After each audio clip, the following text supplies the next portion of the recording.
Economic offence wing Orissa ने एक case detect किया है जिसमें कि विक्टिम से कुछ स्कैमर्स जो हैं, जो फ्रॉडस्टर हैं,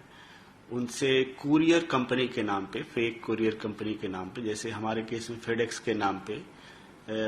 हमारे विक्टिम से करीब 1.5 लाख रुपया का उसको ड्यूप किया गया। बट बाद में पता चला है कि सिर्फ इस विक्टिम से ही नहीं, इस स्कैमर्स ने, इस गैंग ने कम से कम 5.8 करोड़ 5 करोड़ 80 लाख रुपये विभिन्न लोगों से पूरे इंडिया में 2 दिन के अंदर 5 करोड़ 80 लाख रुपये इन लोगों ने लोगों से चीट किया है, एक्सटोर्ट किया है। इनका मोडस ऑपरेंडी इस तरह का है कि विक्टिम को एक कॉल आता है जो प्राय इंटरनेट कॉल होगा, वीओआईपी होगा, नॉर्मल कॉल नहीं होगा, और उनको बताया जाता है कि आपने एक पार्सल भेजा था, एक पैकेज भेजा था, या फिर आपके पास एक पार्सल या पैकेज आ रहा था, उसमें से कुछ नारकोटिक्स, उसमें एनसीबी ने, नारकोटिक्स कंट्रोल ब्यूरो ने, और सीबीआई का भी नाम लिया जाता है, मुंबई पुलिस क्राइम ब्रांच का नाम लिया जाता है, कि इन लोगों ने आपके पार्सल को, पैकेज को इंटरसेप्ट किया और उसमें कुछ नारकोटिक्स ड्रग्स पाए गए, कुछ फेक पासपोर्ट पाए गए, कुछ डॉक्यूमेंट पाए गए। इनको डराया जाता है। फिर विक्टिम बोलते हैं कि नहीं, ऐसा था हमारे पास कुछ पार्सल, हमने ऐसा मेरे पास ना तो आया है ना आने वाला है। तो वो बोलते हैं कि नहीं, हमारे पास दीजिए आप। वो फिर उनको एक डायरेक्ट करते हैं कि आप एक हमारे सीबीआई ऑफिसर है उनसे बात कीजिए, या फिर एक नारकोटिक्स कंट्रोल ब्यूरो के ऑफिसर है उनसे स्काइप पे बात कीजिए। फिर ये लोग स्काइप पे बात करते हैं और स्काइप में उन लोगों को फेस नहीं दिखाया जाता है, पर इनको बहुत ऐसे डॉक्यूमेंट, फर्जी डॉक्यूमेंट, फेक डॉक्यूमेंट दिखाया जाता है,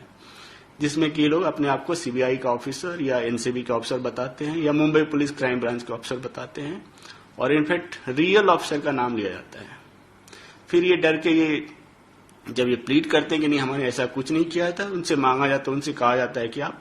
इतने पैसे डिपॉजिट कीजिए सो दैट कि हम इसको आरबीआई में भेज के आपको जांच कराएंगे, इसको चेक कराएंगे,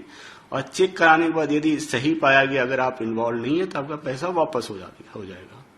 अब विक्टिम बेचारा क्या है, वो डर के पैनिक में तैयार हो जाता है, और हमारे केस में 1.5 लाख रुपये इसने भेज दिए, और उनको ये भी बताया जाता है कि अगर आपके ये पैसा आपको रिटर्न हो जाएगा। लेकिन हालांकि 15 मिनट के बाद, आधे घंटे बाद, 1 घंटे के बाद जो टाइम दिया जाता है, इवन 2 दिन के बाद भी पैसा रिटर्न नहीं होता है, और ये एक तरह का स्कैम चल रहा है। और इसमें तो 1.5 लाख रुपये इस केस में है, पर बाकियों से कई गुना अधिक पैसे भी वसूले गए हैं। इस केस में हम लोगों ने करीब 17 बैंक अकाउंट को हमने फ्रीज किया है। इनके इंडिया में जो ऑपरेशन में इनके इन्वॉल्व हैं उनको हम लोगों ने आइडेंटिफाई कर लिया है, पर पैसा जो बेसिकली ये दुबई के एक बैंक के एटीएम से विड्रॉ हो रहा है। मैक्सिमम पैसा दुबई में विड्रॉ हो रहा है।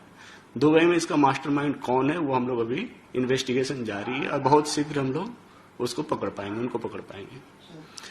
लगभग मेरे ख्याल से हर जगह इस तरह का फ्रॉड हो रहा है। हालांकि उड़ीसा में ये नया है, बट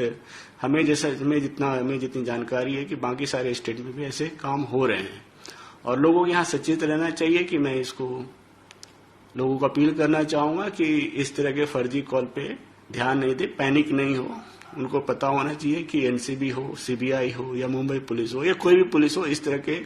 फर्जी कॉल नहीं करते हैं। वो आपको इस तरह स्काइप पे, व्हाट्सएप कॉल नहीं करेंगे, पैसे आपसे नहीं मांगेंगे, और अगर वो लोग कोई डॉक्यूमेंट दिखाते हैं फर्जी है तो आप उनको वेबसाइट पे चेक कर सकते हैं। अगर आपने कोई गलत काम नहीं किया है तो कोई एनसीबी, सीबीआई, कोई भी आपको ऐसे डरा धमका के कुछ नहीं कर सकती है, और इस ढंग से तो बिल्कुल नहीं कर सकती।